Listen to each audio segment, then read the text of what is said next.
we were determined not to do the third and final reading of this bill until we would have subjected it to public scrutiny. Hopefully, what takes place here today will be sufficient for us to proceed to the next stage. If it's otherwise deemed necessary, further consultation will be done. The present national anthem, which, with all respect, does not have the gravitas, the soul, the heartbeat of the nation. It is not energizing. It is not aggregative. I, as a humble, patriotic pan-Nigerian, I've always looked at these issues from that Nigerian perspective, how we can make our country better than it is now. Which was why, Mr. President, sir, as far back as Wednesday, 2nd of July, 2014, that's 10 years ago, at the plenary session of the National Conference, National Confab, I moved the motion for the change of our national anthem back to the one of 1960 on our independence. That motion was hotly debated by the 492 delegates at the National Confab, drawn from every spectrum of the Nigerian society. And it was carried. And indeed, nostalgically, the entire plenary session stood up and sang the old national anthem. So, bringing it back is well overdue. It has better lyrics in context and content, like the Senate President said.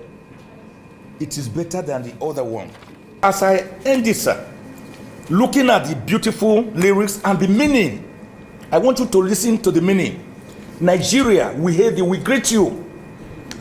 Our own dear native land.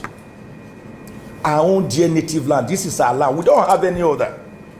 Though tribe and tongue may differ, like Ahmadu Bello conversed with Nnamdi Azikiwe, we accept our tribe and tongue are different. But in brotherhood, we stand. It didn't stop there. Nigerians, all of us, we are proud to serve our sovereign motherland. We are proud to serve our sovereign motherland. The second stanza that Senate leader suggests should be the national pledge. He said, our flag, the flag we are saying should be changed now, shall be a symbol. Can you see the meaning of a flag, the importance? That truth and justice reign. Truth and justice. Remember, conscience is an open wound. Only the truth can heal it. That was what Madam Fodio told us. Truth and justice. Social justice, not peace of the graveyard. And this national anthem recognizes that we are looking for truth and justice. They must reign. Then, whether we are in peace or in battle, like during the Civil War, because this one will make sure it never comes again. In peace or in battle, honored. And this we count as gain to hand on to who? Our children. What are we handing over to them? A banner without stain. Listen to it. We didn't forget God. We decided to bring God to the epicenter of it all, because we can't do anything without him. We say, oh God of all creation, you created all of us, including me talking. If he says I should drop dead now, that's bye-bye. But I know I will live to war at 20 years. I will live up to 120 years. That's what Genesis chapter 6 verse 3 tells me. 120 years. All of us here will live up to 120 years. Did I hear all of us say amen? Now, he said, "O God of all creation, grant this our one request." One request. What is this one request? Say, help us to build a nation where no man is oppressed. Because the feeling of the common man, the Fransphanos wretched of the earth, the hoi polloi, is that the big men, all of us sitting down here, have oppressed him. That's what the average person of the street thinks. So we are saying, this flag is saying, no man will be oppressed. Then we need what? And so with peace and plenty, Nigeria may be blessed. God bless Nigeria. God bless the Senate that is producing it. God bless the National Assembly.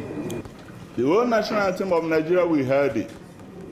For us, it's true to itself. It encapsulates and captures in reality the true Nigerian situation. Though tribes and tongue, in brotherhood we stand. There are no pretensions that one American president said that America is not won by blood or by soil. America is won by ideas and citizens, what it means to lift a citizen beyond private and public, beyond his personal interests.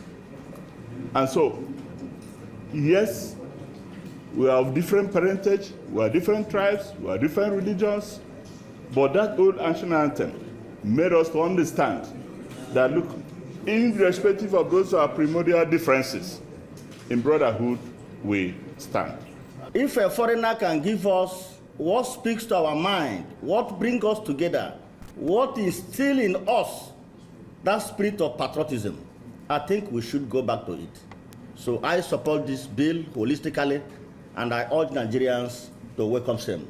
It is my considered view that the decision to change Nigeria's national anthem, whether by replacing it with the old or the new one, is one that is forward-looking and shows that those concerned, those involved, are constantly thinking about the goods of Nigeria.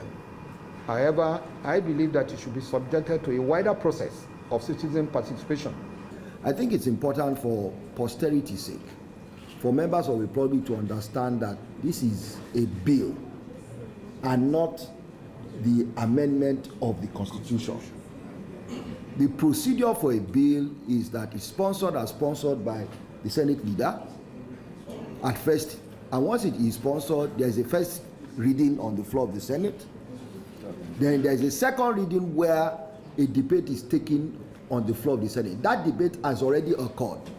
It is after that debate takes place that we now have a public hearing to listen to members of the public. And I think it's important to understand that the Senate has followed the appropriate procedure for enacting an act of parliament. I think it's important that we put that on the table.